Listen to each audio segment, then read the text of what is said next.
Okay, so here we go. Now it wants to act like it has some sense. Act like it has some sense. Act like it has some sense. It's reverberating. Oh well. I just want to be able to see the comments that everybody's, if anybody comes in. So this is going to be for Sagittarius because I realized that there has been some really, really tough energies that come through in my readings. And it dawned on me, like the South Node is in Sagittarius. So, and Gemini has been under the radar. They're going through their transformative period as well as Sagittarius is. And it's not all Sagittariuses because I don't know anyone personally resounding with those messages. So it's not something I can relate to someone in real life. So I'm just wondering, what is the focal point for Sagittarius? And I don't want to come off as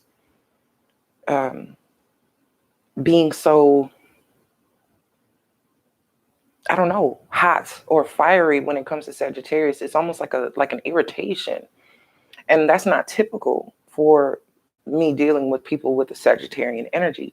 So I'm like, okay, well, let's get some more information because I don't want them to feel like every time they come and see a reading that they're getting the short end of the stick or they're getting some kind of negativity. When it relates to all of us, we have Sagittarian influence or Jupiter's influence running through our charts, running through our houses, whatever it may be. So no one is exempt from the influence of Sagittarius being in the South Node, but we need to understand what it's really telling us. With it being there, I feel that it has a lot to do with our connection with spirituality as well. And sometimes how we overlook things for our own detriment because we love to see the optimism in something, or we have such a great outlook, but the in look is a little more vital at this time. So I just wanted to see what I can get for Sagittarius that may actually help some of this situation and these energies that are coming through. Because it seemed like one reading was like, hey, don't be so impulsive. And then another reading was like, hey, don't be so closed off and so stuck in your ways. So it's like almost being taken literally. What is being, it's like, I can't explain it. I've never known Sagittarius energy to react in this way when these readings come out. And it's been irking me, kind of bothering me. Okay.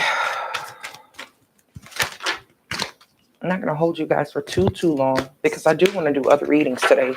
But I felt that since the readings have just been so in your damn face, like, let me see if I can give them something more useful or give them just a little extra attention.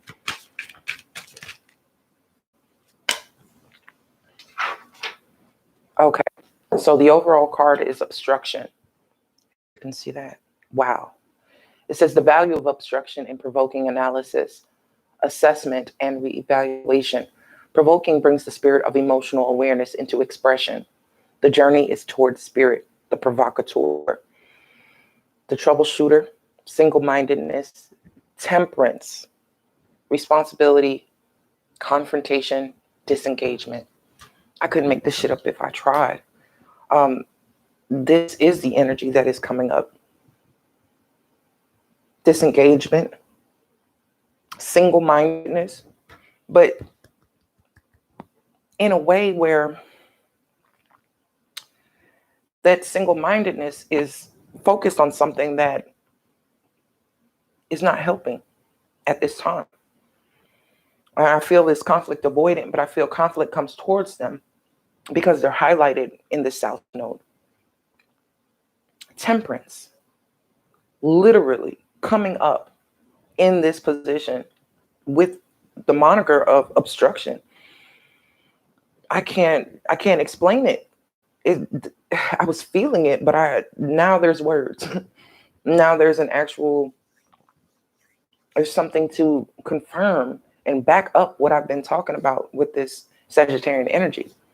So we have before completion, if you can see that there.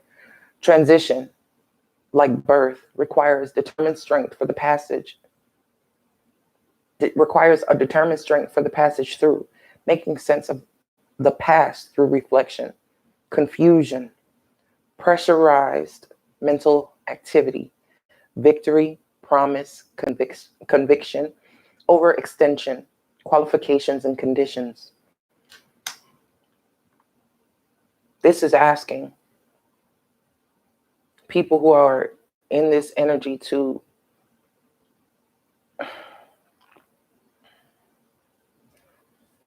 first and foremost, it's going to push you to your limits.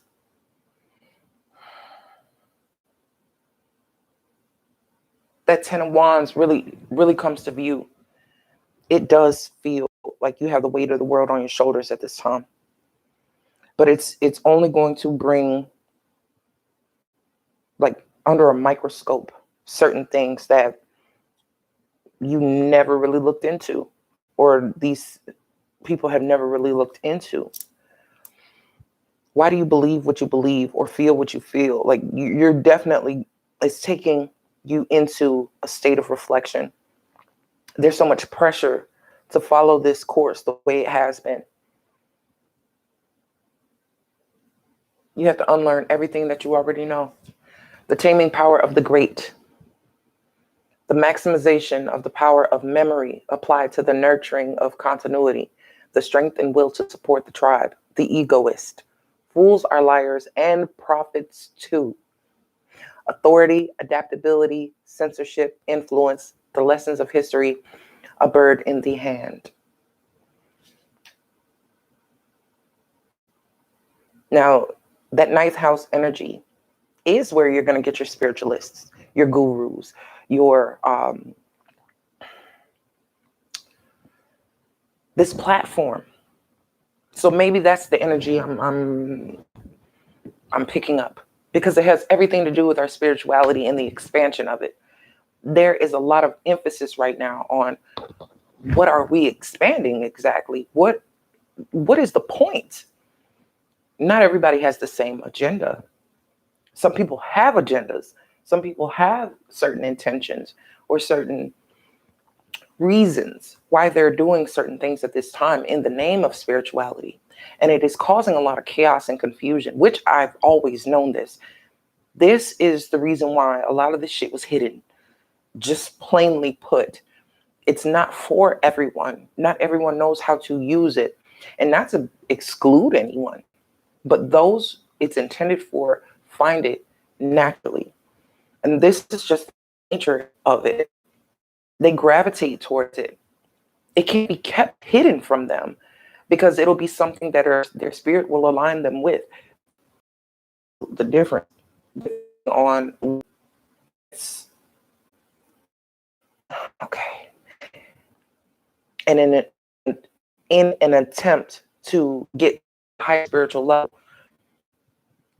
it's happening. Life start to